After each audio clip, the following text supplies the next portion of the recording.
If you're heading into a new year thinking about a fresh start, like I do, I always do this at the end of the year, then there's one place that I think every business owner should look before doing anything else that is new, and that is your tech stack. Because over time, most of us don't intentionally build a massive tech stack, but what happens is we just accumulate it. And that accumulation quietly adds friction, it adds cost and complexity in ways that we don't always notice until things start feeling heavier than they should. Recently, I took a hard look at how we're actually running our business day to day. And I didn't look at this from a marketing perspective and not from a, what's shiny and what's new perspective. I looked at it from a CEO perspective. I noticed that we had tools that we love, but tools that we were comfortable with, tools that we have used for years. And that's great. However, loving a tool isn't the same as needing it. Comfort is not a strategy for business. You definitely want to be taking a look at your tech stack. So I decided to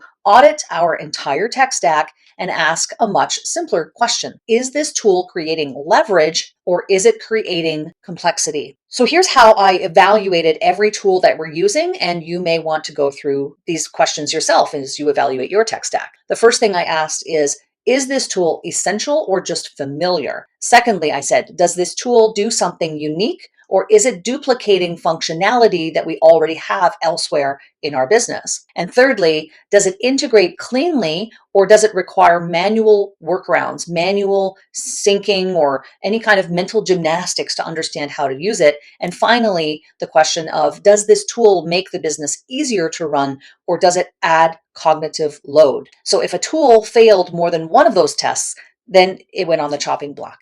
So a perfect example of this for me was Calendly. Are you familiar with Calendly?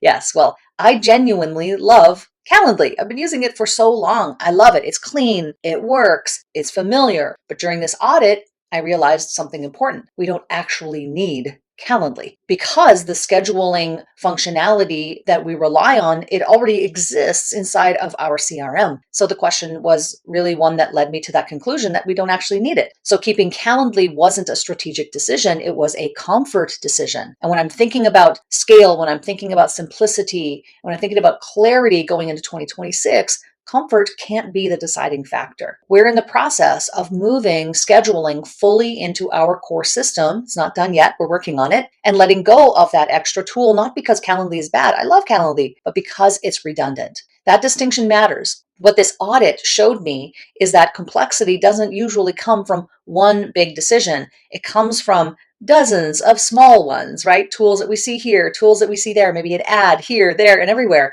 Let's just add this tool in. Hey, you know what? This will make things easier for us. Oh, don't worry, we'll clean it up later. But rarely does later come. Centralization became the priority because I wanted to have fewer logins, wanted to have fewer integrations, fewer points of failure, and one source of truth for how the business operates. So right now we are consolidating as much as possible into one operating system so that communication, automation, scheduling, and visibility are all living in the same place. Not because it's trendy, but because it's calmer. And calmer systems scale better. And it's better for my nervous system as well. This whole process reminded me of something important. Sophistication is not the same as complexity. I believe we should all have sophisticated systems, not complex systems. In fact, the most sophisticated businesses that I know of are often the simplest on the surface. People have made hard decisions and cut what isn't necessary, and they've designed systems that are easy to explain, they're easy to maintain, and easy to trust. And that's what we all ought to be doing. That's the kind of business that I'm building going forward, and that may be the kind of business that you want to build going forward as well. So if you're curious about the operating system that we're currently using to centralize and to simplify our business, I've linked a free trial below this video and you'll want to check that out. But even if you don't change tools, I'd encourage you to do one thing this week. And that thing is audit what you are using, not based on what you like, but based on what actually serves the business that you're building next, not where you've been, but the business that you're building and where you are going. In the next video, I'll explain why I'm also simplifying our funnels, and I'll see you in that video.